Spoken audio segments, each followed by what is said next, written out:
ಪ್ರವಾಸ, ಸೃಜನಶೀಲತೆ ಹಾಗೂ ಡಿಜಿಟಲ್ ಪ್ರಭಾವವನ್ನು ಸಂಭ್ರಮಿಸುವ ಎಂಪವರ್ಡ್ ಜರ್ನಿನ್ 2025 dreams to destinations the empowered way ಕಾರ್ಯಕ್ರಮವು ಸೈಟ್ಸಿ ಹಾಲಿಡೇಸ್ ಆಶ್ರಯದಲ್ಲಿ ಡಿಸೆಂಬರ್ 21, 2025 ರಂದು ಮೈಸೂರಿನ ಸದರ್ನ್ ಸ್ಟಾರ್ ಹೋಟೆಲ್ನಲ್ಲಿ ಅದ್ದೂರಿಯಾಗಿ ಜರುಗಿತು. ಈ ಸಂದರ್ಭದಲ್ಲಿ ಬಹು ನಿರೀಕ್ಷಿತ ಇನ್ಫ್ಲುಯೆನ್ಸರ್ ಅವಾರ್ಡ್ಸ್ 2025 ಪ್ರದಾನ ಮಾಡಲಾಗಿದ್ದು, ಪ್ರವಾಸ, ಲೈಫ್ಸ್ಟೈಲ್, ಫ್ಯಾಷನ್, ಆಹಾರ, ತಂತ್ರಜ್ಞಾನ ಹಾಗೂ ಸಾಮಾಜಿಕ ಪರಿಣಾಮ ಕ್ಷೇತ್ರಗಳಲ್ಲಿ ಸಾಧನೆ ಮಾಡಿದ ಡಿಜಿಟಲ್ ಕಂಟೆಂಟ್ ಸೃಜಕರನ್ನು ಗೌರವಿಸಲಾಯಿತು. ಕಾರ್ಯಕ್ರಮದಲ್ಲಿ ಸಖಿ ವಾಯೇಜರ್ಸ್ ಮಹಿಳಾ ಪ್ರವಾಸ ಕ್ಲಬ್ನ ಅಧಿಕೃತ ಉದ್ಘಾಟನೆ ಪ್ರಮುಖ ಆಕರ್ಷಣೆಯಾಗಿದ್ದು, 6 ಹಾಗೂ 12 ತಿಂಗಳ ಸಬ್ಸ್ಕ್ರಿಪ್ಷನ್ ಆಧಾರಿತ ಪ್ರವಾಸ ಯೋಜನೆಗಳನ್ನು ಬಿಡುಗಡೆ ಮಾಡಿದರು.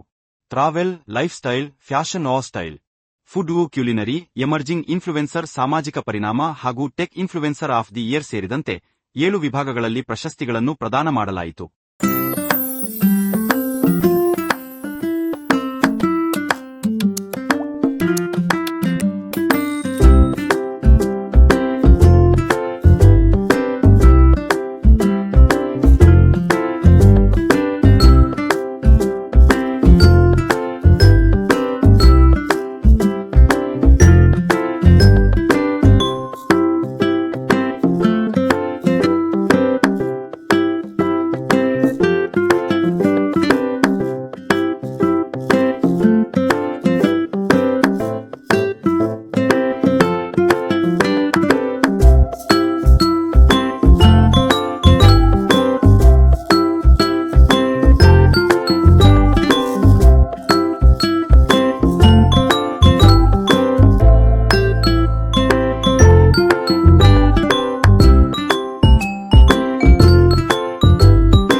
ಮಾತಾಡ್ತಾ ಇದ್ದೆ. ಅವ್ರ ಈ ಕಂಪನಿ ಈಗ ಒಂದು 4 years ಕೇಳಿಸ್ಕೊಂಡಾಗ ನನಗೊಂದು ಸೆನ್ಸ್ ಆಫ್ ಪ್ರೈಡ್ ಬಂತು. ಯಾಕೆಂದರೆ ನಾವು ಇಲ್ಲಿ NR ಗ್ರೂಪು, ನಮ್ಮ ಗ್ರೂಪಲ್ಲಿ ಇವಾಗ 8 ಕಂಪನಿ ಇದೆ, 5200 ಜನ ಕೆಲಸ ಮಾಡ್ತಾ ಇದ್ದಾರೆ, 4000 ಜನ ಮೈಸೂರಲ್ಲಿದ್ದಾರೆ. ಈ ಥರ ಒಂದು ಮೈಸೂರಲ್ಲಿ ನಾವು ಒಂದು ಒಟ್ಟಿಗೆ ಈ ಊರ ಜೊತೆನೇ ಬೆಳೆದಿರುವಂಥ ಒಂದು ಬಿಸ್ನೆಸ್ ಫ್ಯಾಮಿಲಿ ನಮ್ಮದು. When I see young entrepreneurs from Mysuru, ನನಗೆ ಅದಕ್ಕಿಂತ ಒಂದು ಹೆಮ್ಮೆ ಆಗೋ ಒಂದು ವಿಷಯ ಇನ್ನೇನೂ ಇಲ್ಲ. So I want to start by congratulating the sight see team and I wish you all the best on your journey. ಎರಡನೇ ವಿಷಯ ಏನಂದರೆ, ಈ ನಾವು ಚಿಕ್ಕ ಹುಡುಗರಾಗಿದ್ದಾಗಿಂದಾನು ನಮ್ಮ ಫ್ಯಾಮಿಲೀಲಿ ನಮಗೆ ಒಂದು ಫ್ರೀಡಮ್ ಕೊಟ್ಟರು. ಆ ಫ್ರೀಡಮ್ಮು ಎಂಥ ಫ್ರೀಡಮ್ ಅಂದರೆ, ನಾನು ಫಸ್ಟ್ ಟೈಮು ನಮ್ಮ ತಂದೆ ತಾಯಿ ಇಲ್ಲದೆ ಟ್ರಾವೆಲ್ ಮಾಡಿದ್ದು when I was 16 years old to America. ನನ್ನ ಜೊತೆ ಇನ್ನಿಬ್ಬರು ಇದ್ದರು, ನನ್ನ ತಂಗಿ, ನನ್ನ ತಮ್ಮ. he was 15 and she was 14. So 14, 15, 16 years 3 ಮಕ್ಕಳು 3 ತಿಂಗಳು ಅಮೇರಿಕಾ ಟ್ರಾವೆಲ್ ಮಾಡಿದ್ವಿ without any elders, without any adults. ಅವಾಗಿಂದ ಇವಾಗ ತನಕ ನನಗೆ ಲೈಫಲ್ಲಿ ಒಂದು ಬಿಲೀಫು ಬಹಳ ಗಟ್ಟಿಯಾಗಿರೋದು ಏನು ಅಂದರೆ, this world is very beautiful. ಈ ಪ್ರಪಂಚನ ಎಲ್ಲರೂ ಹೋಗಿ ನೋಡಬೇಕು. ಈ ಪ್ರಪಂಚದಲ್ಲಿರೋ ಎಲ್ಲ ಒಂದು ಕಲ್ಚರು, ಟ್ರೆಡಿಷನ್ನು, ಸೊಸೈಟೀಸು, ಇದನ್ನು ಒಂದು ಎಕ್ಸ್ಪೀರಿಯನ್ಸ್ ಮಾಡಬೇಕು. It really enriches our lives and we become more, not only more knowledgeable, but I believe also we become more wise. ಈ ಥರ ಇರಬೇಕಾದ್ರೆ ಈ ಸೈಟ್ ಸಿ ಟೀಮು ನಿಮ್ಮೆಲ್ಲರಿಗೂ ಈ ಥರ ಒಂದು ಆಪರ್ಚುನಿಟಿ ತರ್ತಿದ್ದಾರೆ, ಒಂದು ಪ್ಲ್ಯಾಟ್ಫಾರ್ಮ್ ಬಿಲ್ಡ್ ಮಾಡ್ತಿದ್ದಾರೆ. ಇದನ್ನು ನೀವೆಲ್ಲ ಲೆವರೇಜ್ ಮಾಡ್ಕೋಬೇಕು. Truly you have to be taking advantage of this wonderful platform. ನಮ್ಮ ಸೈಟ್ ಸಿ ಹಾಲಿಡೇಸ್ ಹೊಸ ವೆಂಚರ್ ಉದ್ಘಾಟನೆ ಮಾಡ್ತಾ ಇದ್ದಾರೆ. ಇದೊಂದು ಸುಂದರವಾದ ಕಾರ್ಯಕ್ರಮ ಮತ್ತು ಮೈಸೂರಿಗೆ ಅಗತ್ಯವಾಗಿ ಬೇಕಾಗಿದ್ದಂಥ ಒಂದು ಸಂಸ್ಥೆಯಾಗಿ ಇದೆ. ಈಗ ತಾನೇ ನಮ್ಮ ಮೈಸೂರಿನ ಹೆಮ್ಮೆಯ NR ಗ್ರೂಪ್ಸ್ ಅಂತ ಹೇಳಿದ್ರೆ ಅದು ಮೈಸೂರು ಅಂದರೆ ಸೈಕಲ್ ಬ್ರ್ಯಾಂಡ್ ಅಂದರೆ ಪರಿಶುದ್ಧತೆ ಎಲ್ಲ ಹೇಳ್ತೇವೆ. ಆ ರೀತಿ ಪರಿಶುದ್ಧತೆಗೆ ಇನ್ನೊಂದು ಹೆಸರಾಗಿ ಮೈಸೂರಿನ ಅಸ್ಮಿತೆಯನ್ನು ಇಡೀ ಜಗತ್ತಿಗೆ ಹರಡಿರ್ತಕ್ಕಂಥ ನಮ್ಮ ಸೈಕಲ್ ಬ್ರ್ಯಾಂಡ್ ಅಗರಬತ್ತಿಯ ಮಾಲೀಕರಾದ ಪವನ್ ರಂಗ ಸರ್ ನಿಮ್ಮನ್ನೆಲ್ಲ ಉದ್ದೇಶಿಸಿ ಮಾತನಾಡಿ ತೆರಳಿದ್ದಾರೆ. ಅವರನ್ನು ಈ ಕಾರ್ಯಕ್ರಮದ ವೇದಿಕೆಯ ಮೂಲಕ ನಾನು ಸ್ಮರಿಸುತ್ತಾ, ವೇದಿಕೆ ಮೇಲೆ ಆಸೀನರಾಗಿರ್ತಕ್ಕಂಥ ನಮ್ಮ ಎಲ್ಲ ಗಣ್ಯರು, ಅವ್ರ ಬಗ್ಗೆ ನಾನು ಒಬ್ಬೊಬ್ಬರ ಬಗ್ಗೆಯೂ ಸಹ ½ an hour ಮಾತಾಡ್ಬೋದು, ಅಷ್ಟು ವಿಷಯ ಇದೆ. ಇವತ್ತು ನನಗೆ ವೇದಿಕೆ ಮೇಲೆ ಇರೋರಲ್ಲಿ ನನಗೆ ಈ 3 ಜನ ಗಣ್ಯರು ಮಾತ್ರ ಇವತ್ತು ಪರಿಚಯ ಆಗಿದ್ದಾರೆ. ಆದರೂ ಸಹ ಅವ್ರ ಬಗ್ಗೆ ನಾನು ತಿಳ್ಕೊಂಡಿದ್ದೀನಿ.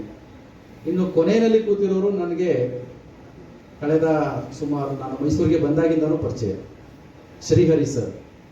ಸೊ ಅವರು ಯಾಕೆ ನನಗೆ ಇಷ್ಟ ಆಗ್ತಾರೆ ಅಂತ ಹೇಳಿದ್ರೆ, ನೀವು ಏನು ಇನ್ಫ್ಲೂಯೆನ್ಸರ್ಸ್ ಅಂತ ಹೇಳ್ತೀರಿ, ನನ್ನ ಪ್ರಕಾರ ಇನ್ಫ್ಲೂಯೆನ್ಸರ್ ಅಂದರೆ ಯಾರು ಅಂದರೆ, ನಾವು ಒಂದು ಮಹಾಭಾರತದಿಂದ ರಾಮಾಯಣದಿಂದ ಯಾರನ್ನಾದರೂ ಜ್ಞಾಪಿಸ್ಕೊಳ್ಳೋದೇ ಆದರೆ, ಅಥವಾ ನಮ್ಮ ಭಾರತದ ಇತಿಹಾಸದಲ್ಲಿ ಜ್ಞಾಪಿಸ್ಕೊಳ್ಳೋದಾದರೆ ದ್ರೋಣಾಚಾರ್ಯರನ್ನು ನೆನಪಿಸ್ಕೋಬೋದು.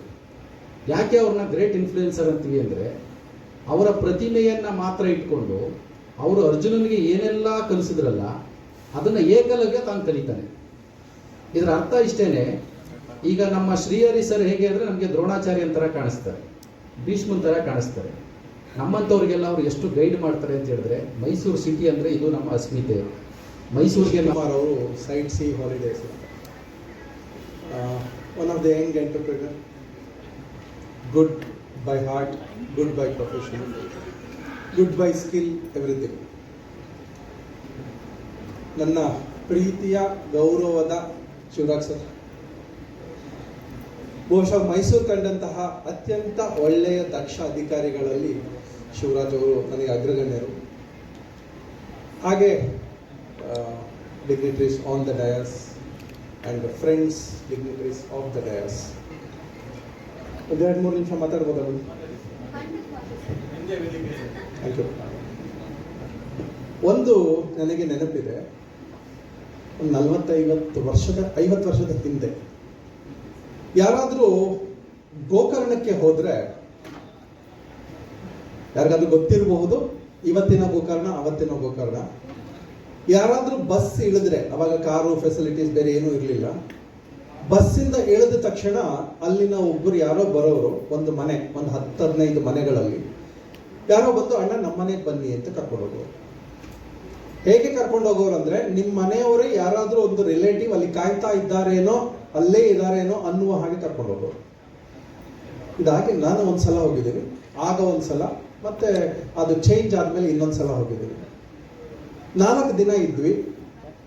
ಅಲ್ಲಿನ ಒಂದೊಂದು ಮನೆನೂ 100 ಎಕರೆ plus.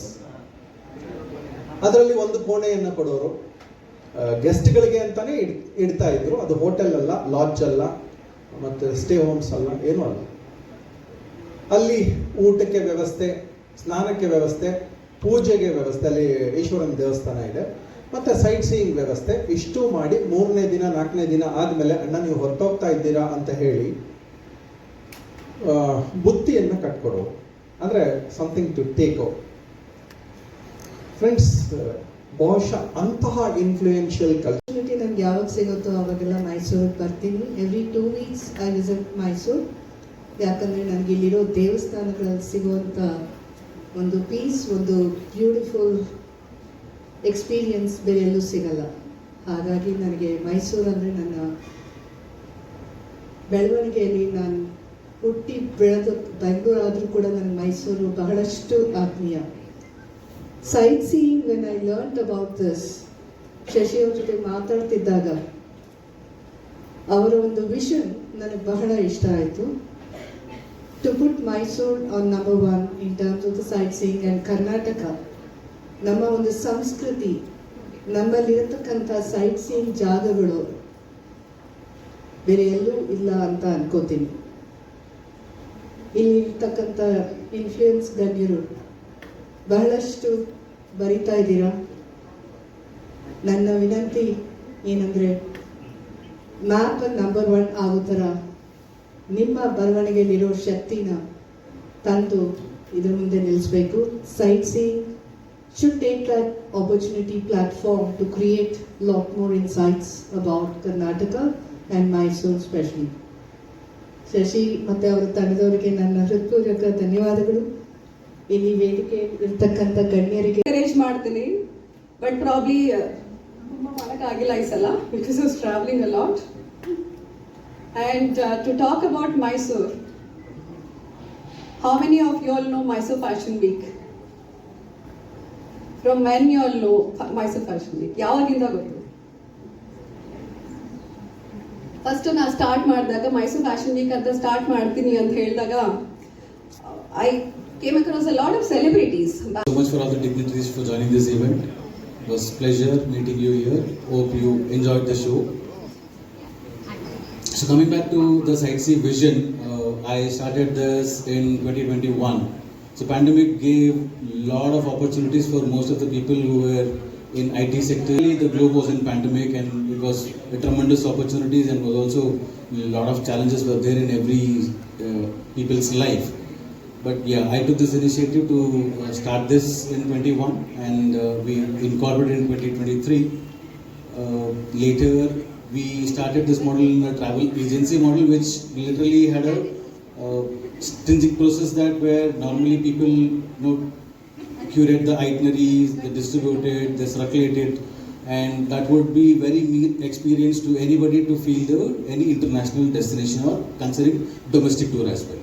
So later we literally had to fire about giving a layoff over 30 to 45 staffs over there, and then we had only with 10 to 15 people of a team, and we went for a research and development.